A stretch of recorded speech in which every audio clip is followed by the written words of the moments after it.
Dr. Shoaib. So first of all, I would like to introduce myself. As Dr. Shoaib mentioned that I am an ex-student of Mansoor. I did my undergrad in plant breeding and genetics from Institute of Plant Breeding and Biotechnology. Now I'm doing my master's degree in Erasmus Mundus Joint Master Program in Plant Breeding. My home university is in France. It's a 2-year master degree that is fully funded by the European Union.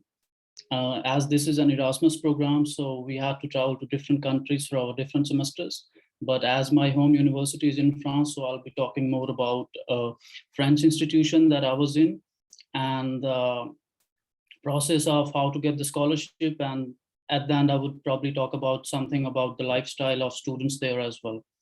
So to start off, I will just share what I'm going to do in this presentation. I'll give an introduction to Erasmus Mundus scholarships. What are these, how we can achieve them as undergrad students, then the preparation and the selection criteria. I'll talk in detail about the programs which are offered in the Erasmus catalog.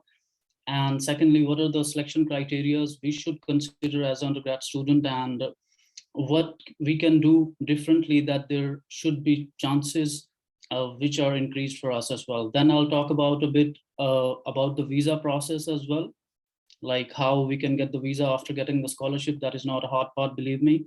And second, like when we arrive to the respected country, in my case, it was France. So how we are treated as Erasmus scholars and what are the perks and pros, you can say, of an Erasmus scholar and how we are welcomed here. So first of all, I'll start with what is Erasmus, just a general introduction. Is a short video of the Erasmus Plus, like what is it and what it offers to the young students and other trainees.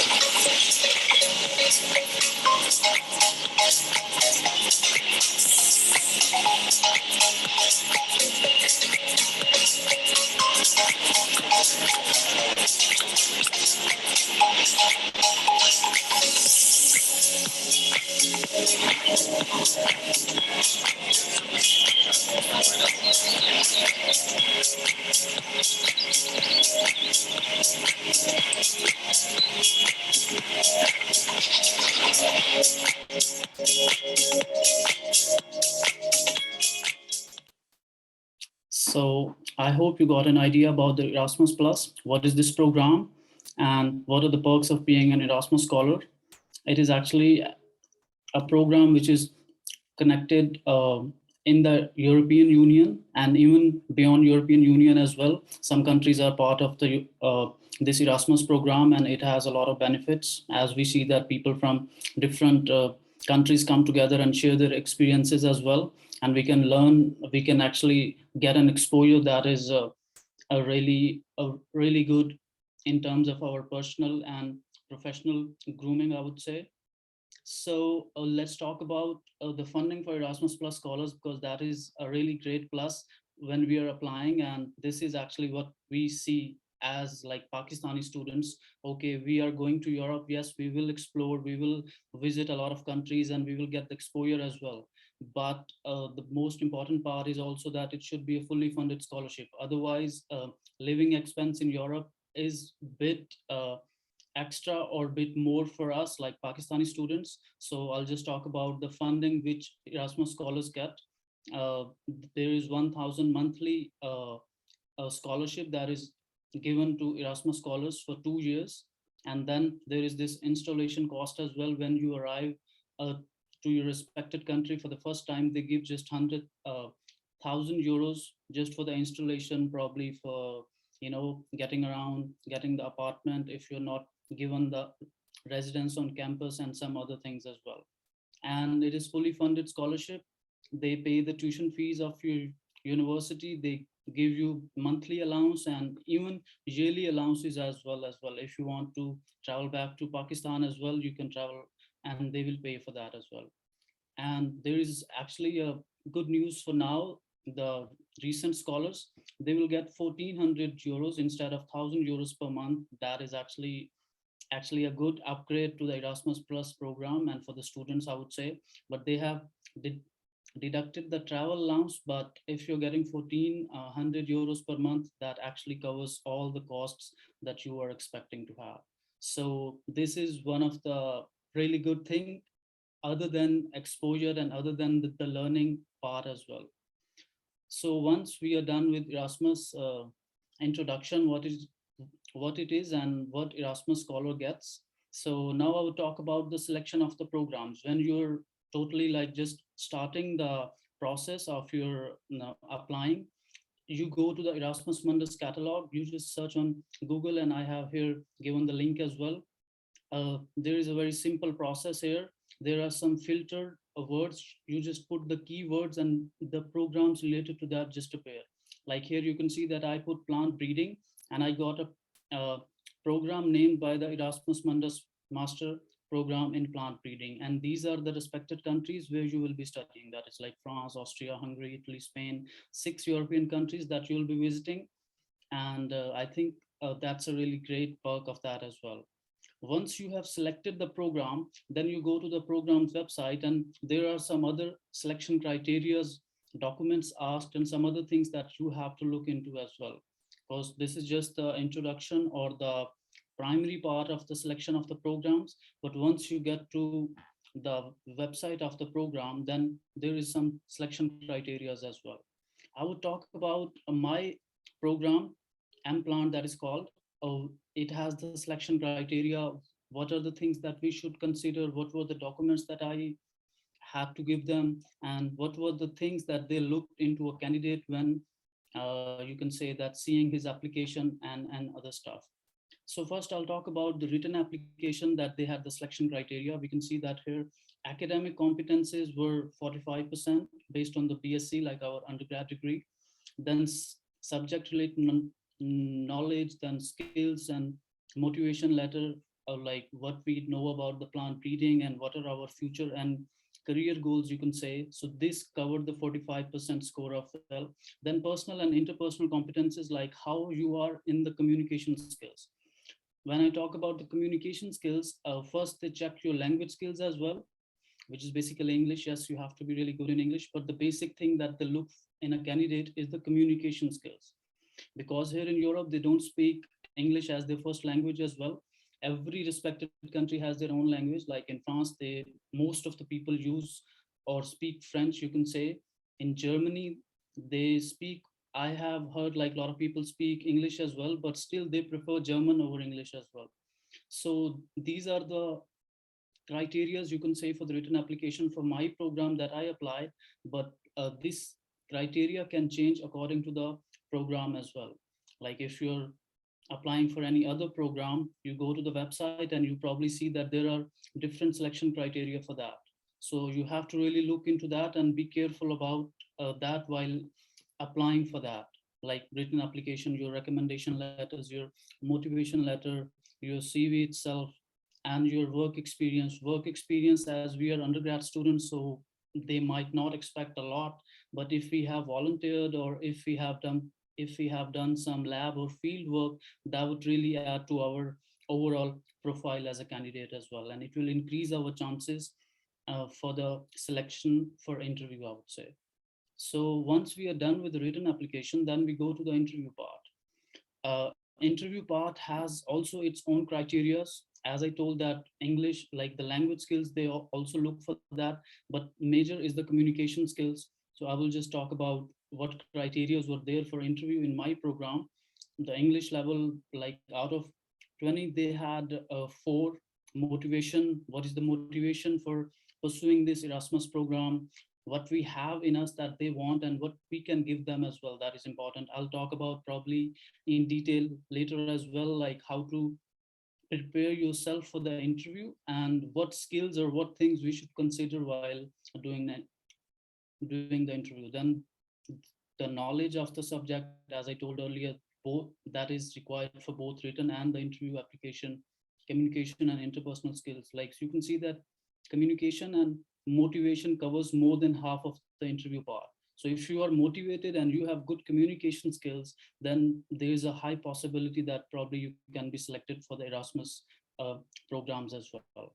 So now I'll come to the final selection criteria that they consider, and it is given on their websites as well. And this applies to all the Erasmus programs which we are applying. So we can just go to the website and there will be all of these things mm, they have in on their website. So final selection is based on 60% interview and 40% written application.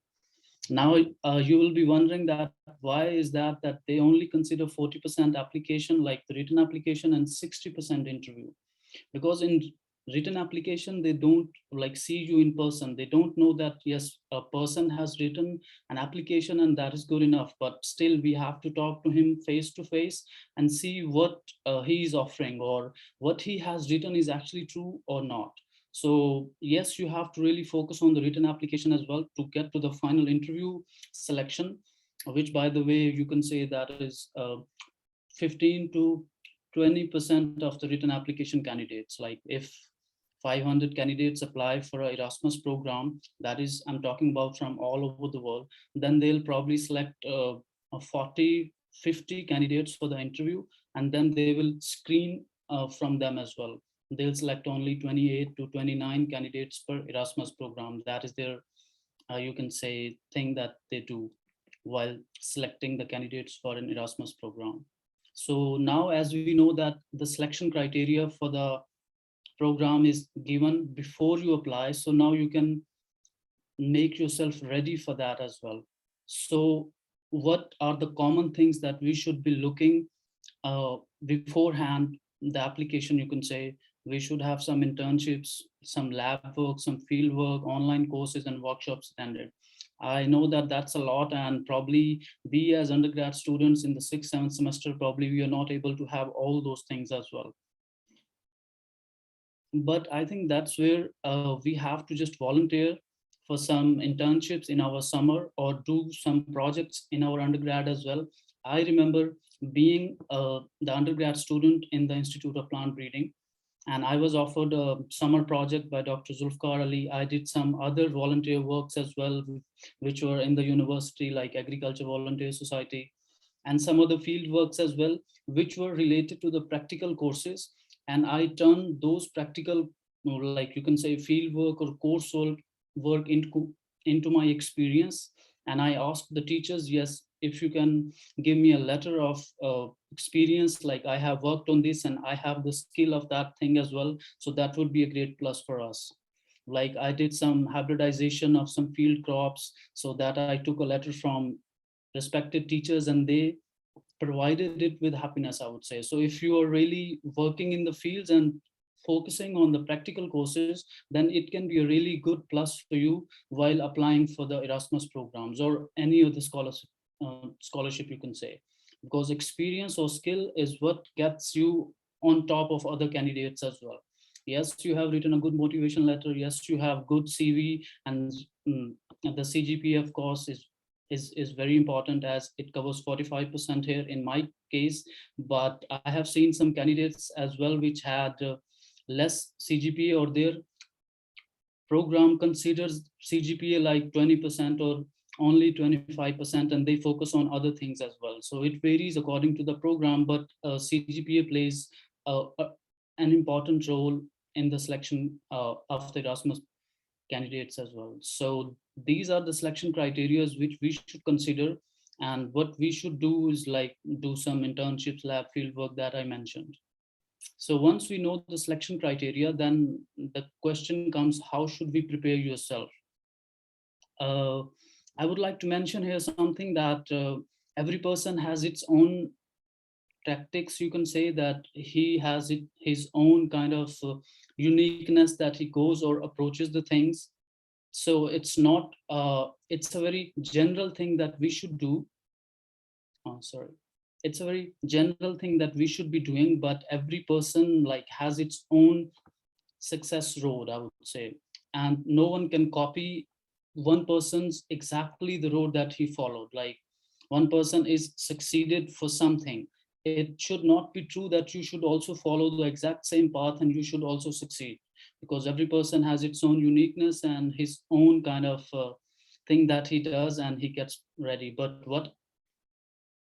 Sorry but what I did is that be aware of the opportunities, be up to date with the opportunities. As I told, this is the most important thing.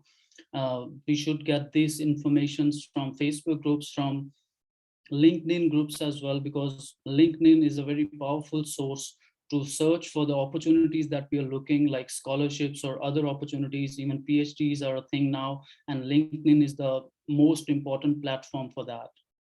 So we should be aware of the opportunities.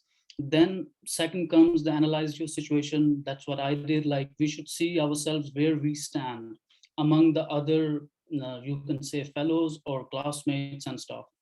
So what I did, that I realized in one summer that I am lacking some lab work. I have probably some field work, but I am not that good in lab work. So I decided to spend a summer in the lab doing some lab work, like very basic skills, I would say DNA extraction and PCR, gel electrophoresis. So I made myself familiar with that, so I can be sure, or I can be very good at both things as well. So you should analyze yourself and see what you're lacking. Like, if you're lacking in field work, or if you're lacking in lab work, or if you're lacking in other any academic field, if you feel like your CGPA should be better, probably you should do something about that as well in the next semester, or work harder that you should improve your CGPA as well.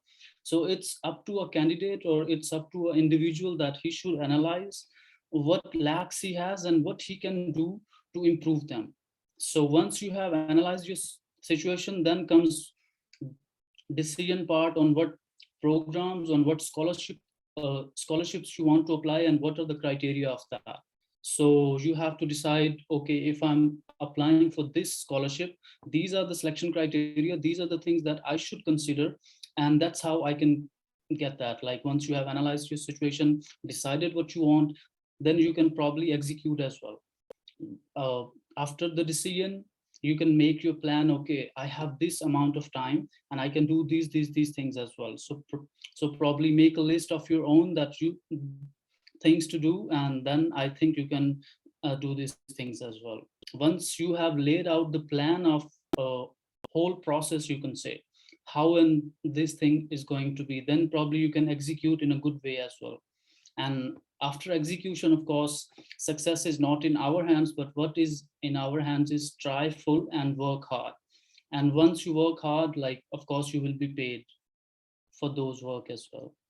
That's for sure. Believe me, that really I didn't do anything extraordinary, but I just stick to the basics well. And I think that's what got me here. So once we have done the preparation part, and we know that, okay, these things are lackings and these things are pros, then we can go towards the written application. And then if you're selected for the written applications, you can uh, go yourself, like, for the interview as well. And one thing that I would like to mention here, there is no alternative to hard work. If you don't want to use the word hard work, then I would probably say the smart work. Some people say that there is this street smartness that one should have. One should know that how to get your work done, and I think that is the very important skill in getting anything done. Once you know the plan, once you have seen what are the pros and cons, what you have in yourself, and if this is enough for what you're looking for, then I think there shouldn't be a hurdle in your way of success. Here is my profile, just to give you a hint that this should be, or I cannot say that this is an ideal profile or this is very good profile. For some people, there might be this is really good profiles. For some, okay, this is a bit less. But as I told, that every person has its own success story and its own success way, then you should be ready for yourself. Uh, Probably some of you might be thinking that CGPA probably is on the higher side, but believe me, I have seen here candidates which had CGPA lower than me as well, even like 3.4, 5 or 6 as well. The average CGPAs from the last years which candidates have been selected from Pakistan were 3.5, I would say. This was the average CGPA of all the candidates, because only CGPA cannot win you a scholarship. your other experiences, your like volunteer experience is very important and is considered very important here in Europe as well. Because if you are volunteering in anything, that can be volunteering for the lab work, for the field work, for anything, for the social community services as well. So this is very important, and here you can get a hint of probably how to go with your profile and how to look for the things as well. I think this is a very easy part. Once you are selected for the scholarship, then comes the visa process and stuff. And this shouldn't be a problem at all, because once you're selected, the visa process shouldn't be a problem. But for the French visa process, I would just simply say a few things that we should consider. We just apply online. There is VFS offices in Pakistan, which are, you can say, link between the French embassy and the candidates. Then we get the visa application, we get the appointment, we go there. There's a slight interview as well, like, okay, but if you're an Erasmus scholar, they already know that you have gone through that process. So they will not ask those questions at all. They'll just probably 5-minute talk, and that's it. After the appointment, the visas are issued based on the starting of the programs. When I came to France, it was the COVID peak time and embassies were closed. But still, as soon as the embassies opened, we were the candidates which were given the visas initially, or you can say on the first basis. And we started our program on time. So once we have a, you can say, selection or admission letter from the respected universities, the visas are not an issue at all, and then embassies consider that thing as well. And some perks of being an Erasmus scholar, I would say that no visa fee for Erasmus scholar. Otherwise, there's 75 euros fee, and if we convert that to Pakistani rupees, that is about 18 to 20,000 rupees. That is quite a money, I would say. But for us Erasmus scholars, there is no fee. Then priority for scholarship students, as I told earlier, that if we have the scholarship, then they also know that these students have to start in the respected universities, and we should also facilitate them in a way as well. For the French embassy, I don't know about the other embassies, but the French embassies, they organize some cultural sessions as well. Like if you're going to France for the first time, they'll organize a session and tell you about what things are important when you arrive in a country like France. So they tell you about the greeting things. They tell you about the other things that you should be careful. What are the cultural similarities and dissimilarities as well. They talk about that as well. So you should be prepared when someone asks you a very weird thing and you don't know how to respond. So they train you in a way that you should know the basic communication hacks when you arrive in a country. So I think that is really important and very helpful as well for a student who's coming for the first time to a new country. So these things are really nice. Then they arrange a free language course as well, because as I told that, especially in France, they don't speak English that well, or even they don't want to speak English as well. So they arrange a free language course, so you should be able to communicate like basic things. Once you arrive to the country, say hello if you have to ask about the directions and stuff. And especially when I arrived, it was a COVID time, so I had to do all the things on my own. Otherwise, I will talk about the welcome package as well that students get and how they are received even from the airports as well by the respective universities. So this is the visa process. I would say I don't really see any hurdle getting a visa once you have the scholarship. And these things might vary now as well, because this is the process that I went through 2 years ago. So there might be some changes in the process as well, but believe me, there shouldn't be any problem once you have the scholarship. Now I would talk about the student life in France. What are the perks and what things we go through as students in France.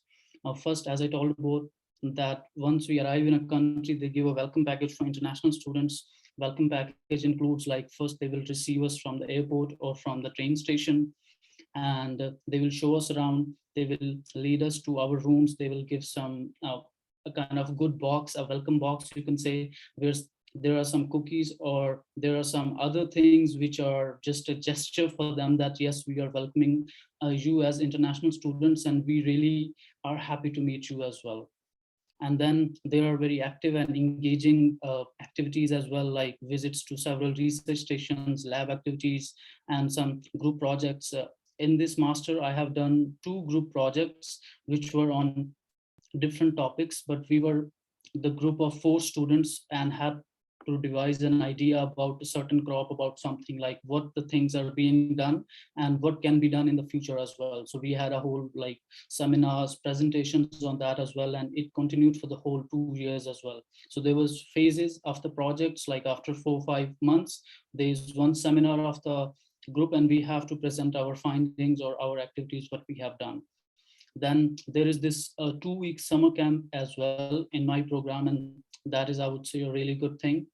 We visit across France and we visit the different seed companies, different research stations, and that is a really great exposure for young professionals like young students as us, because we get to know about the breeding programs or about the recent things which are being done in the respective field.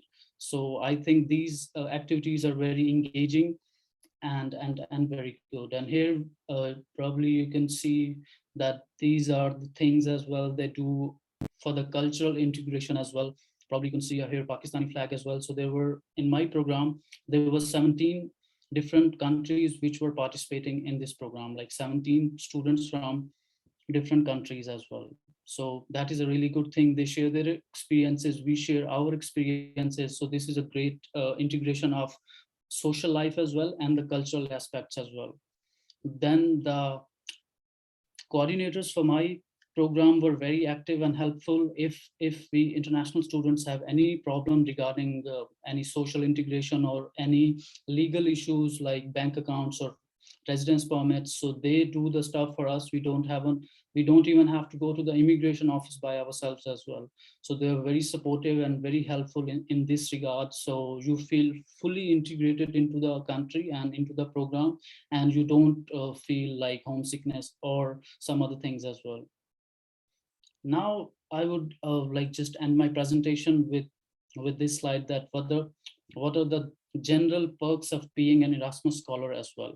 Cultural integration, I have talked about that. Various activities like international dinner, international galas, some music nights, some other kind of festivities which are done for only for international students. And I think this is a great opportunity for us to interact with other people as well, and to explore like what are the things that probably we lack as Pakistani students, or what we can get as Pakistani students as well. So there are both sides, that if you're really active in social activities, then this Erasmus program is a really great thing for you. And if even you're not good in social activities, they try to integrate you in this program so you don't feel left alone, or you are just, uh, not feeling that way, that you're not integrated into the program. So for that purpose, for the people who probably are not feeling very good, or they feel like, okay, we should not be very open to other people, so they give a student buddy when we arrive to the campus, so he or she can show us around, and probably introduced us to other French students or other students which are in the same program, or which are just in the university but just studying as bachelor or master students, so we can get connected to those people as well.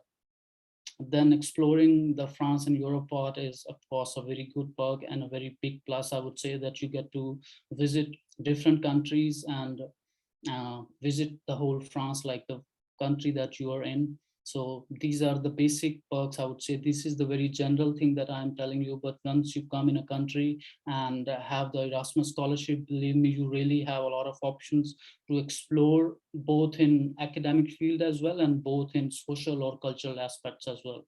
So these are the perks, or this is the things that we get as Erasmus scholars. And I think this sums up my presentation. Thank you so much for your attention. If you have any questions, please feel free to ask. Thank you, Arsan, for your presentation and for sharing your experience.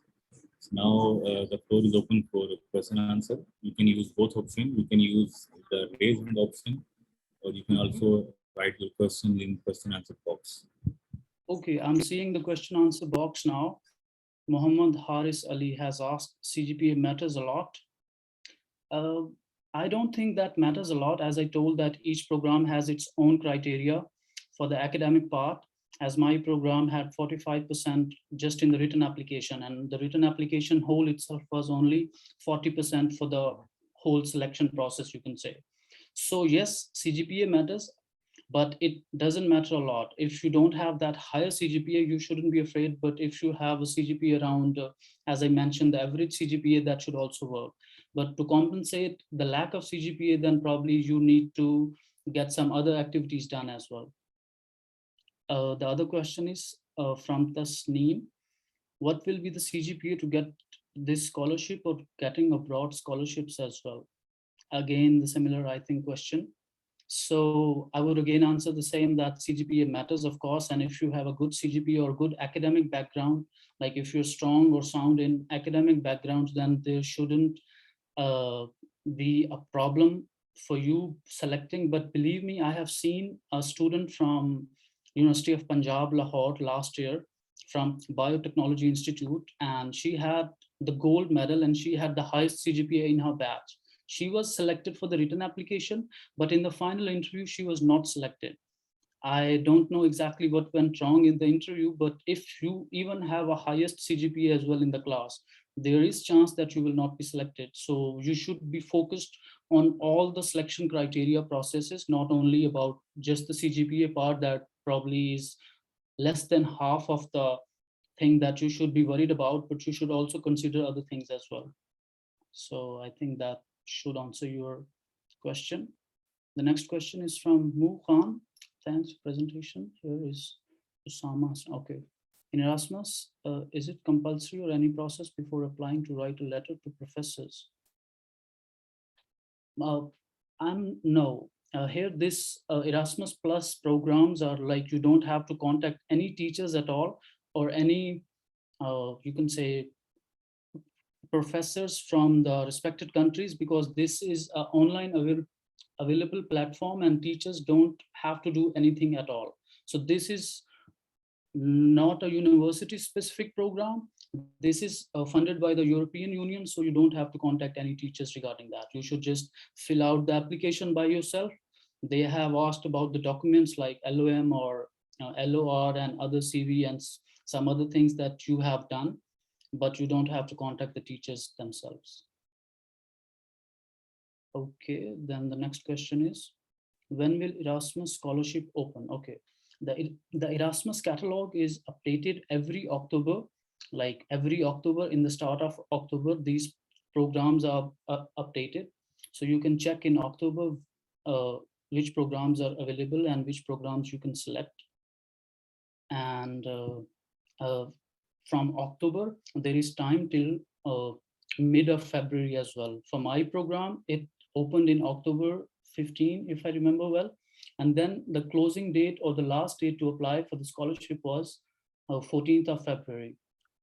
So there is a lot of time to get your documents done, to write your motivation letter, to do the stuff that are required for the program. So this is the time limit, I would say, for the program. Okay, the next question is, if someone has not published a research paper, what to do, because it takes a lot of time. As I'm final year poetry science student, what to do in this case?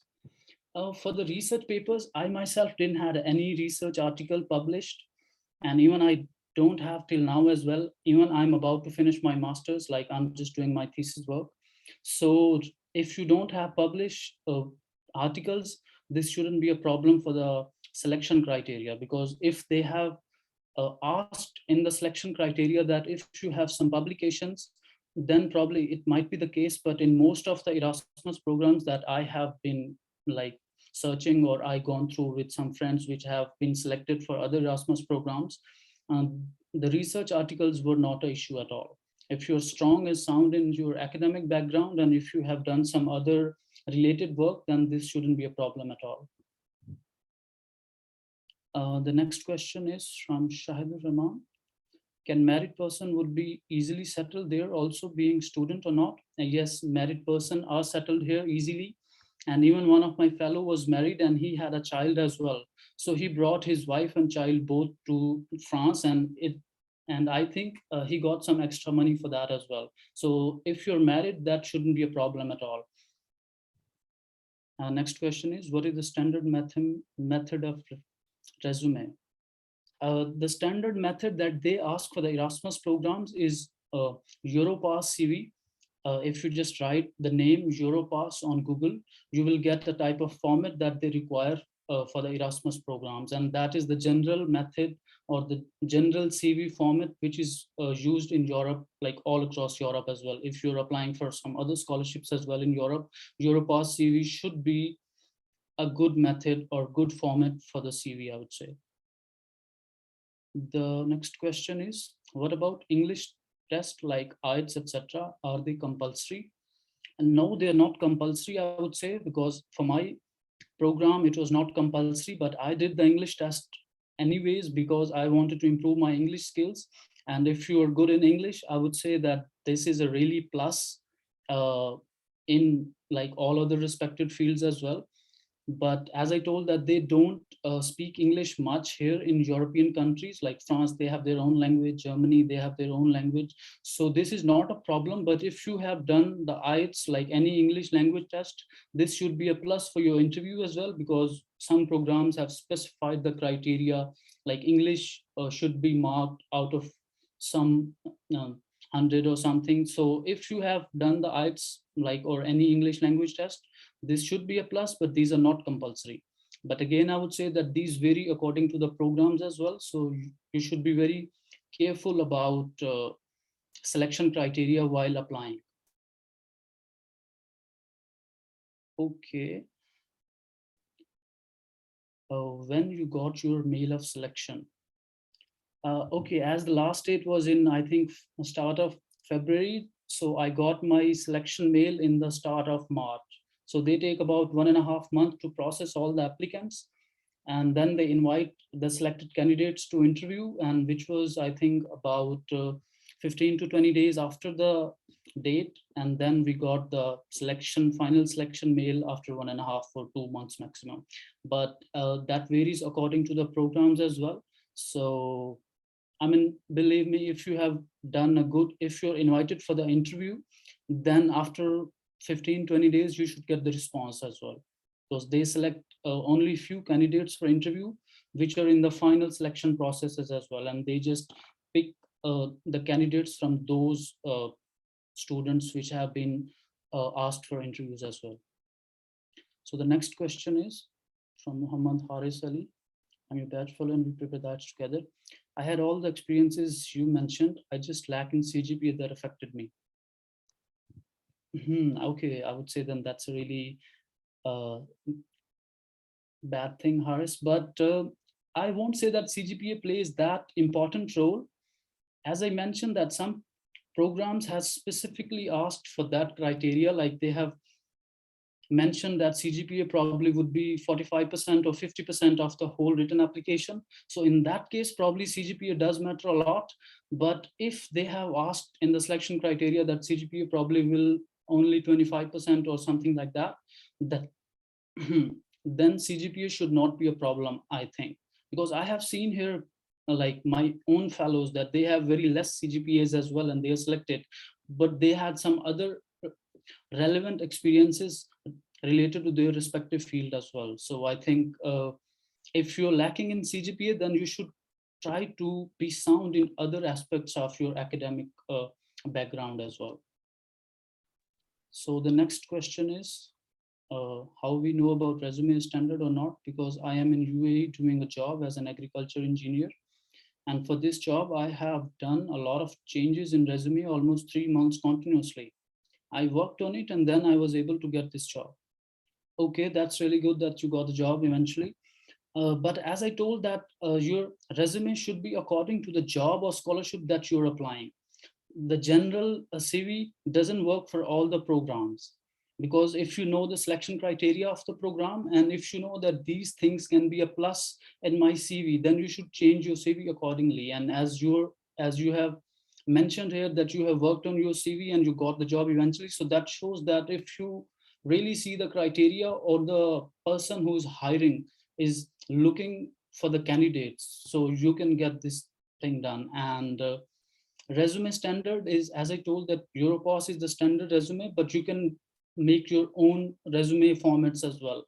Like some people I have seen use the PowerPoint for making the CV, and some people use even Word as well for CV making as well.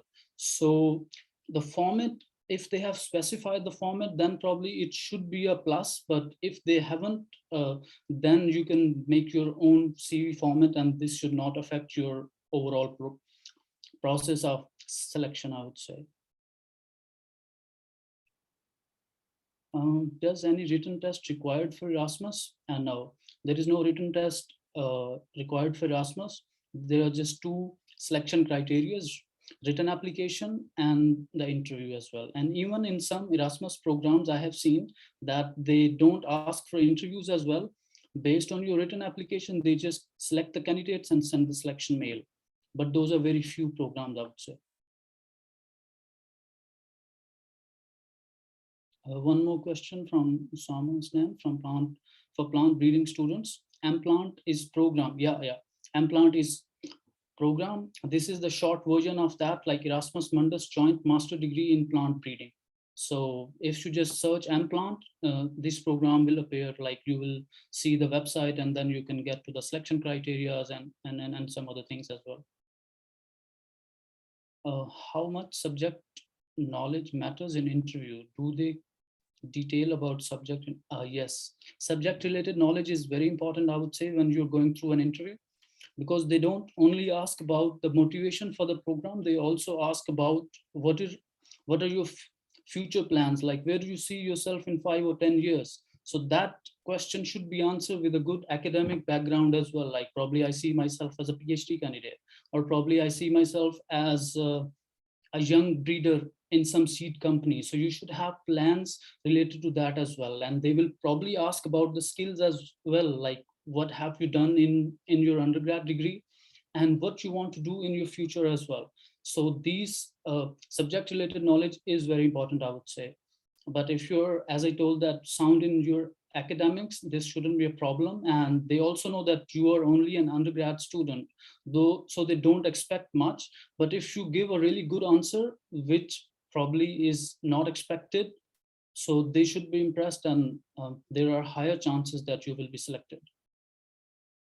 So in which semester we should apply? Either bachelor's program is good or master program for foreign studies. Look, I applied for the master's degree. I was in my 6th semester, so I applied on the basis of 6 semesters. So you can apply for the undergrad programs as well, but I applied for the master's program, and I just completed 6th semester, and I had the transcripts only for that to show that this is my academic record, and this was enough for the selection process. And they even ask as well, like even if you're in the last year of your undergrad, you can apply as well. So it should be specified in the selection process or the documents asked. Okay, what will be the CGPA to get this scholarship or getting abroad scholarships as well? I think this is the previous question that I already answered. So any other questions? I think the questions asked are answered. Yes, all questions have been asked, and one more thing I want to add related to the question of Mr. Mohammed Haris, I guess. Yeah. He was saying that CGP matters होनी चाहिए या matter करती है, matter नहीं करती. तो मेरा भी इसमें क्वेश्चन इसमें ऐड करना चाहूँगा. To some extent CGP can matter, ठीक है, लेकिन ये सारे का सारा जो स्कॉलरशिप जीतने का, स्कॉलरशिप अवार्ड हासिल करने का जो है ना सहरा, ये CGP के ऊपर नहीं जा सकता. There are some other activities as well that will definitely play role to achieve a scholarship. For example, कि मेरे पास भी अगर हम कुछ एप्लीकेशन देखते हैं, बाज़ बार जाने के अंदर बच्चे जो होते हैं ना, वो एक फॉर्मल ईमेल को ना इनफॉर्मली लिख देते हैं. तो कहीं ना कहीं जाके ना वो informal way of your expression of words जो होता है ना, वो भी बड़ा एक showcase करता है कि how serious you are for the scholarship. For example, I have seen some examples that if somebody wants to write in email that how are you, so वो वाले अल्फाज यूज कर लेते हैं जो आमतौर के ऊपर बच्चे अपने टेक्स्ट मैसेज के ऊपर यूज कर लेते हैं. For example HRU, I have seen this kind of stuff in the That official is, email. yes. And if they want to write please, instead of writing PLEASE, they would prefer to write PLZ. And I have seen here in this question answer box एक student ने लिखा हुआ था कि questions को उसने सिर्फ क्यों लिख के आगे एस लिख दिया था. तो जब बेटे आप फॉर्मल लैंग्वेज या किसी फॉर्मल मीटिंग के अंदर हो, फॉर्मल गैदरिंग के अंदर हो, तो राइट वर्ड फॉर्मली. ईमेल लिखें, फॉर्मली लिखें. अगर आप इन फॉर्मल कहीं बैठे हैं अपने दोस्तों के पास, तब ये आप यूज कर सकते हैं, लेकिन तमाम फॉर्मल कामों को फॉर्मल तरीके से सर अंजाम देना चाहिए. I totally agree with you, sir. And I think this leaves an impression on the person that is hiring as well. So yes, you're absolutely right. ये एक क्वेश्चन और है उमैर यासीन की तरफ से. उमैर यासीन की तरफ से, I am beekeeper and doing job in private company. Is there any opportunity in MSc programs related to beekeeping? Well, I'm not aware of the beekeeping programs, but I think that comes under the umbrella of general agriculture, or if you're interested in some specific fields like in agriculture as well, there's plant breeding, there's entomology, there is plant health program as well. So you can look towards like the related programs, because in the Erasmus catalog as well, you will not find the direct programs for your studies as well. I was lucky enough to find that plant breeding program, but it is not the case for all the candidates, I would say as well. So if you find a program that is most likely related to what you're doing, then you can apply as well. But I'm sorry, I do not know about any beekeeping programs here. So, but you can search online, and I hope that you will find good answers as well. And should I carry job or take scholarship for further studies? I mean, that really depends on your like future goals, I would say. If you really want to be in the beekeeping business, then of course carry on. And if you're not satisfied and you want to pursue a master's scholarship or any other type of scholarships, then of course you can apply for programs and then like see the selection criteria and other stuff which will help you go through that.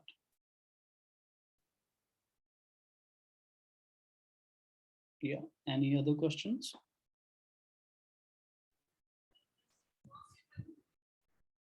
Thank you from Umar Yasin. You're welcome, Umar Yasin. So I guess there are a lot of questions, and the students might have learned something from your presentation, from your experience, and the students should apply these learning in their practical life. It is not कि आप सिर्फ session attend करने के बाद इसको apply ना करें. ये जो अरसलान ने एक किस्म का अपना ज़िंदगी का निचोड़ जो अब तक इसने किया वहाँ पर जाके, तो वो अपना एक्सपीरियंस शेयर किया. तो जितने भी बच्चे यहाँ बैठे हैं, उनको चाहिए कि एक्सपीरियंस लोगों से कुछ पॉजिटिव लर्निंग गेन करें और इसको अपनी ज़िंदगी में अप्लाई करें. ताकि कहने में अल्टीमेटली एक पूरा माशरा तक तरक्की करता है इसका. So and I would like to just add one thing here, that you should not be shy to ask for help. Like I have seen some people or some students which are very shy to ask for help, and they probably seem in a way that they are being not met on a higher level that they should be. But I think you should ask for help. Like for my case, for the motivation letter, I sent it to a couple of seniors just to see like if I have written well, or I should amend it as like some changes or some other things that I should be careful in the motivation letter. And I got some really good suggestions as well. So if you're open to help, like you shouldn't be shy to ask. You can ask your seniors, you can ask the ones who has got the scholarships, who has gone through the process as well. So this is very important, that you should be open for help as well, and you should seek help, I would say. It's not about only if someone comes to you and then you get the help, but you should be available yourself and you should be willing to seek help. And that thing, I think, helps a lot in the overall process as well. And even that makes your contacts as well, like the people whom I asked, now I have good relations with as well. So these things helps in both ways. So you shouldn't be shy at all to ask for help or ask questions if you have any. So does any written test required for, like, I think this is the previous question, but no, no written test is required for Erasmus programs.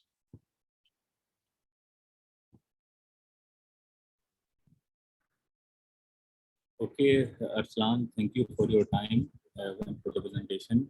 My pleasure, I sir. think there are a lot of questions that we have answered. There is one more question in question answer box that said, yeah, I was also feeling shyness. Kindly again explain how to apply at which one website and what's about written application. So what's your say on this question, Mr. Aslan? Okay, about the website, I think that is the Erasmus catalog. You just write the name like Erasmus catalog on Google and you will find the Erasmus catalog. And then I explained in my presentation that how to search for programs. There are different filters in the Erasmus catalog. You just search for your word that you're looking for, like I did plant breeding. Then you will get some programs and then you can go to the program website and then see the selection criteria and other stuff. And second part of your question is what's about written application? I think written application I have also explained in my presentation. So as Dr. Shoaib was telling that this presentation will be stored in the GRC or in the Mansoom server. So you can go and look back the presentation. So, and you will get a very good idea about the written application and what are the pros and cons and what things we should consider while writing the application. Okay, is it hard to contact supervisor or professor over there in university? Uh, uh, I think this is not the requirement for the Erasmus programs, but even if you're looking to contact any supervisors in university, it is not hard. You just have to write a formal email, as Dr. Shoaib was mentioning as well, that you should really write a formal email and you should describe your experiences and the work that the supervisor is doing. And you should just attach your CV as well if he wants or if he's interested. And yes, supervisors response and they respond very well as well. Even for our master thesis, we had to select a supervisor or an institute of our own desire that we want to do research in. And I wrote some several emails to teachers which were really like doing good work and I was interested to them. So I just wrote a formal email along with my CV and I got the response from a lot of teachers. So then I selected what I wanted based on what I had the options. So yes, they respond if you write a good formal email and if you're interested in their work and if you have some experience related to their work as well. मैं cut करना चाहूँगा इधर जी sir. तो देखिए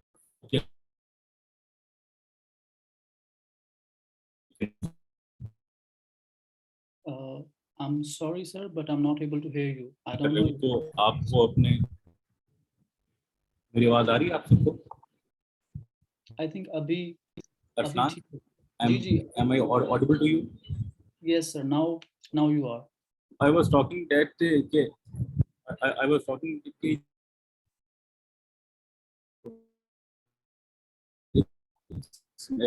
ये हो सकता है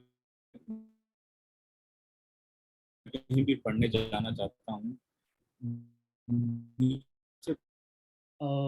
इसको आइडेंटिफाई करना है कि मैं I'm sorry, sir. अब मैं देखें काम करता हूँ Sir, I'm not hearing you well. There is some problem in probably the internet or something else.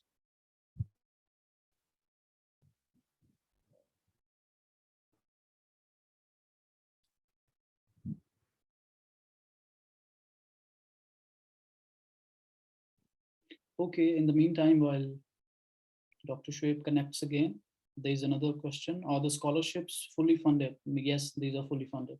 I have explained in my initial presentation that yes, these are fully funded and we will be covered for whole 2 years. Am I audible now? Yes, you are. Okay.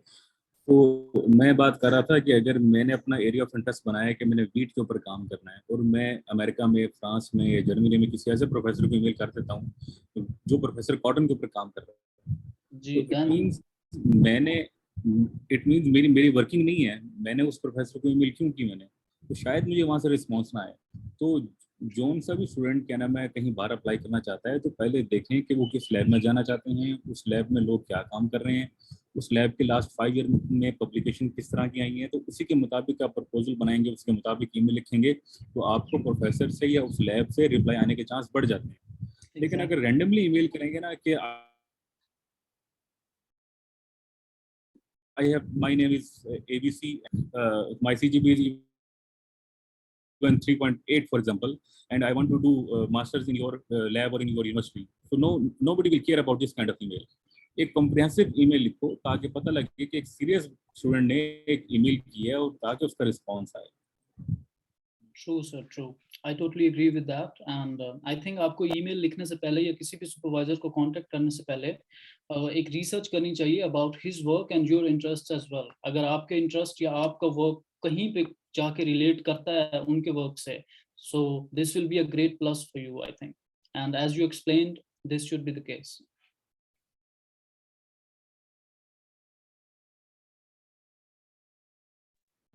Okay, thank you, Arslan, again for your time. It's almost 1 hour, and I hope we may continue this kind of activity in future. And Sure, this I will be signing off from this session. Thank you. okay. I would like to thank you as well for giving me the floor to talk about this. So it's my pleasure. And if anyone needs any help regarding something, I will be available as well. Okay, I Allah wish Hafiz. you a good day. Allah Hafiz.